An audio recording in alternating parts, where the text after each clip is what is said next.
Hi, this is part 2 of what my life is learning. As you can see, my cat is back behind me.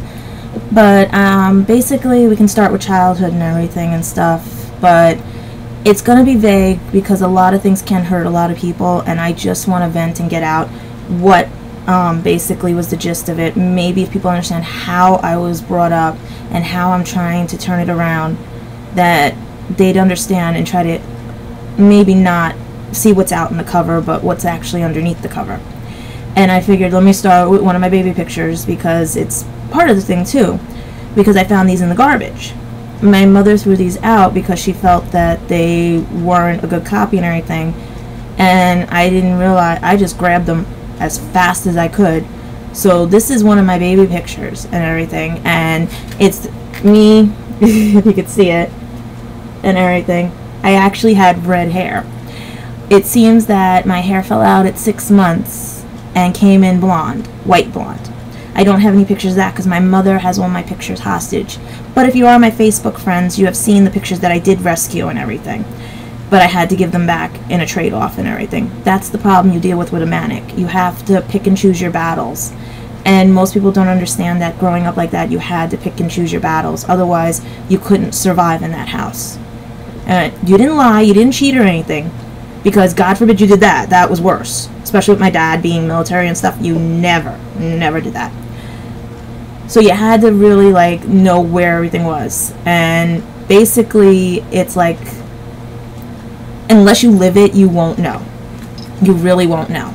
But as you can see from my baby pictures, I also have my little anime. My favorite anime is actually Witch Hunter Robin. And also Tsubasa, or actually Cardcaptor Sakura. And everything, because I felt it was the cutest thing. But I have other favorites too, but that's later on and everything, because that what actually led me up to where I met even more and beautiful friends and everything. So you figure, what I can really remember is when I was little is that we did go to parties, we did go to, my mother and father would always take us to places, well, mostly me because my sister wasn't born yet. So I remember like all these things, learning how to play pool, pinball and everything at a cabin in Bear Mountain. I mean, I had a really nice childhood. But until things started getting crazy and stuff, it was more like we'd go places and everything, and then, but I'd still be pawned off on a relative because my dad had to work. Mom never really raised me and everything, and nobody understands that because they can't, nobody wants to remember it, or they forgot, or my mother won't admit it. So you figure I had other influences in my life. Come on, think about it. At 2 years old, learning to play pool and pinball and stuff. Come on. Alright, 2, 3 years old. I had fun and everything, learning stuff, doing things and everything. But all I can really remember is that my Nana and Shay moved away when I was 6, when I started school. I don't really remember my first grade or anything because I was picked on because my mom worked in the school. I was bullied, I was beat up and everything. And that's just first grade, by the way. So you block that out. But I did have a good friend and everything. She was in 2nd grade.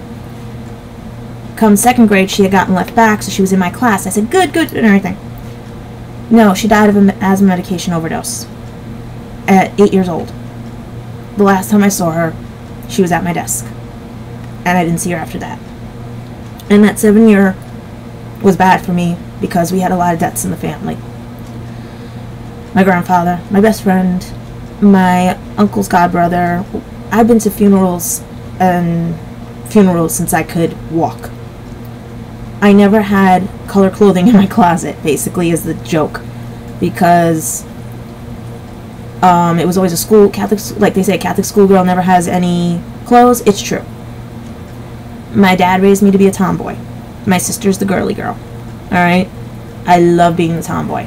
I got to play baseball, I got to do everything when he could take us out. So through all the chaos and everything, at least I got to do things. But here comes Christmas, because my mother had this thing that everything had to be the same. We didn't have an identity. Every toy, because she didn't want us to fight. That's not a good thing when you're growing up. When you're a tomboy and your sister's a princess. I wanted the blue BMX bike. I wanted that. I got a pink bike. Okay? I wanted baseball bats, video games, everything and stuff. And no, my mother gives me makeup to play with. Granted, I liked my Cabbage Patch dolls. I like everything. I mean, I wasn't that much of a tomboy and I wasn't that much of a girly girl, But there are times when I have an identity and it basically wasn't being nourished or anything. It wasn't until my uncle nourished it with the sci-fi and everything and stuff. Or like PBS when they showed, oh my god, and I thank God for this because I get always every quiz on this, Sarah Jane Smith, because Doctor Who and Dark Shadows was on PBS all the time. It's the only channels I ever watched. 321 Contact. I was more of the science, geeky type. Sarah Jane Smith, Elizabeth Sladen, she's the reason I got into math and science, because at the time I grew up in the 80s, girls were not supposed to be in math and science and everything. And to see that she was traveling, she was doing this stuff, it just inspired me, right? It's sad that she passed away of cancer and everything, but you know what? That's a person who inspires somebody to hang on when there's chaos in your life. And people think it's crazy like that, but it's not. Because I was straight A's in math and science. You couldn't get me out of a library. You couldn't get me out of Barnes and Nobles. You couldn't. I loved reading. I mean, I have books and everything and stuff and all that. But that was almost like hard to do in my house, because it was, come do this for me now, do this now, pick this up, do this, don't disturb your sister, don't do. To hear constant negativity and not be able to go anything because my mother was so paranoid, people were out to take me away and everything, that I couldn't hang out with friends, so they're out to hurt me. Friends are going to hurt you. They're not your friends. They always are going to hurt you. You grew up hearing that. You don't know what the hell to believe and everything. So your trust issues are bad. Your everything. You're trying to figure out who you are at the same time somebody's putting their insecurities onto you. And you're trying to fight and nobody's getting it. I mean, I got yelled at because I watched cartoons at the age when kids were supposed to watch cartoons. Okay? My mother made our room yellow because she made it thought it'd be smarter. No cartoony characters. Like, everything had to be her way or no way. And my dad didn't realize what was going on because he thought that's the way you raise a child and everything. Plus, he's military. Unless you can carry it on your back, you don't need it. Right?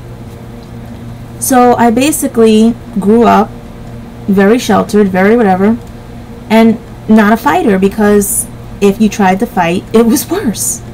You just learned how to pick and choose your battles and pray you didn't get hit, which I'm not saying she hit. We can plead the fifth on that one, because she'll deny anything, but we're pleading the fifth on the hitting. Okay? Friends know what happened. Just giving that. Okay? Because this is the only way I can, because I wanted to write this all out. So like I said, childhood, interesting. I'd have to learn to duck when I woke mommy up to take us to school and everything, all that. We go to school, she'd be in the school. She'd be hovering over me so much that I will never hover over anybody because of that, even when I was a trainer in my jobs. Because you know what it's like to have somebody hover and cling over you? It's not fun. That's why I'm an odd girl when it comes to guys.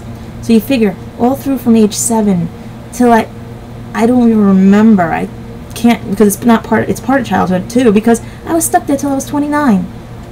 And if my grandmother and my nana didn't pass and give me the strength, I would have stayed there and took the abuse, because it was abuse. It was verbal and mental abuse. And she doesn't want, she blamed my dad for it. She'd be like, yeah, my dad yelled at me. My dad was a disciplinarian. My dad was strict. And I thank God he was strict, because you know what? It made me the person I am today. He wasn't that strict with my sister, because there's a phone number now you can call if your parents are going to hit you. Alright? If he was that strict with my sister, she'd be a lot different than she is now. But my childhood was basically learn to hide, learn to duck, and anticipate the next person's move, because otherwise you did not want to be there and everything. So I'm really like trying to figure this out and everything, trying to figure out my life, trying to do everything. Relatives, we're not even seeing relatives. She made sure we didn't see our relatives. If it wasn't for my dad taking me to my nana's, I would never know about my cousins and everything, or see anything, because I don't even know my mom's side that well because of what she did from age 7 till 29. Okay? I literally, 2nd grade, don't really remember anything because of all the deaths. 3rd grade, I got the glasses and everything.